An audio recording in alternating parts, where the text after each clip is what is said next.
The Bundles of Bravery update is finally releasing across all major versions from Bedrock Edition and Java Edition, meaning after 4 long years of waiting, we've finally seen the introduction of bundles coming inside a main version inside the game. And in the case you don't exactly know everything there is to do with bundles, then I'll run it down to you pretty quickly. So the way you actually craft a bundle is actually by using one piece of string and one piece of leather. That gets you one single bundle. And a bundle can actually hold about a stack or so of items. And by a stack, I mean 64 or so different types of items that can actually stack up to an entire stack. Say this stack of diamonds. If I put it inside of this bundle, that is an entirely full bundle. If I want to get it out, I could just right click it. But in the case I want to have like multiple different items in there instead of just one, then I could totally do that too. And if I want to have multiple mixes of items inside there, then I could totally do that or something like that. But in the case like there's other different types of items, say like things that don't necessarily stack to 64, say these snowballs, these will count as a full stack, meaning one stack of snowballs completely fills up a bundle. And this also includes, say, swords, or something that's unstackable. So if you put one in there, then that bundle is 100% full. So just be aware of something like that, and be aware of the fact that there's not just one different type of bundle, but multiple different types of bundles you could actually make. Yeah, it's pretty much as simple as just being able to dye them from one color to the other. And not only can you do that, you can dye one from one to the other, you can actually also dye that same bundle into a different colored bundle. So say this pink bundle, I want it to be orange now, I could do that. Say this orange bundle, I want it to be maybe red now, or something like that, I could totally do that now. There is so much creativity and so much flexibility you could do with bundles, and this is going to be a major way in actually maybe not solving the inventory issue, but doing some major strides into actually helping us with some of the issues with the inventory problem. Speaking of other issues, hardcore mode for Bedrock Edition has been something we've been waiting for such a long time, and inside of this one update, hardcore is actually making itself inside the game. Because when we go to the create new world screen, then we see this brand new option called hardcore, and if we actually enable that, then that will lock us inside of hardcore mode, and we get this fun little outline icon with the hardcore heart right there. And hardcore, I'm pretty sure everyone knows what it is at this point, but in the case you don't, it's a way where you have a one and done life. In the case you were to die inside of a world like what I'm about to do from literally logging inside of powdered snow, then you will no longer be able to play that world. You are locked out of that world forever. You're never going to see it again.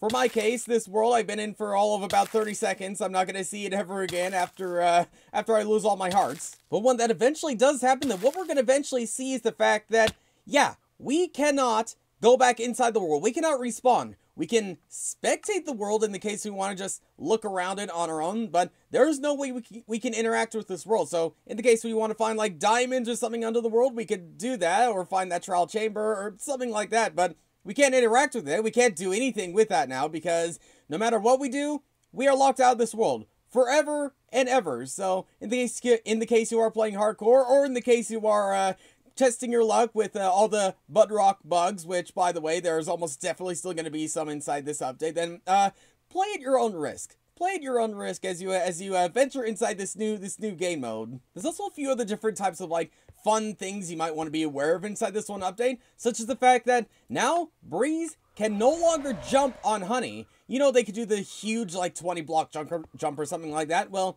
now as this one update, they are stuck inside there. They can still shoot me and things like that, and get a bunch more breezes inside there, like unlike usual. But in the case you want to like trap breezes inside of there for whatever reason, then you can totally do that. I think they're not too happy with each other. I just have that small feeling that they're not too incredibly happy with each other. I'm gonna let them deal with that on their own while I talk about the fact that this is a weird parity change.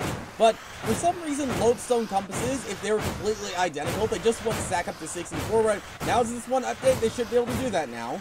Could you hurry it up? I'm trying to. Oh no, that is not what I meant to happen. Oh dear. Okay.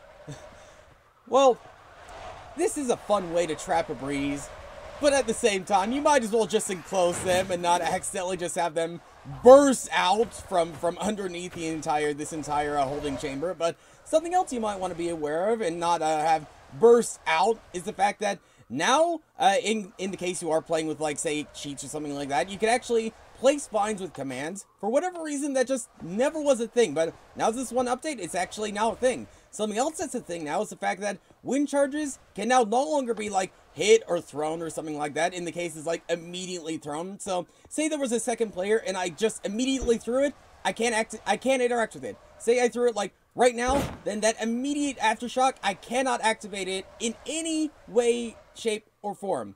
Something else I can activate in some way, shape, or form immediately is the fact that now, in the case you want to actually have some use for polar bears, there is a little bit one, because when they actually get killed by like lava or fire or something like that, they'll actually now drop cooked salmon or cooked cod. It's a little bit tricky with my very janky polar bear farm, but in the case we are lucky, then we are going to eventually see some cooked salmon or cooked cod fall inside of this chest, and for the most part, that is generally bundles of bravery. Obviously, bundles in hardcore mode are going to be the big selling point of this entire update, but who knows, maybe there's something else I just missed out or something like that. But let me know anything in this update down below. But for now, thanks for watching, and I'll see you all later.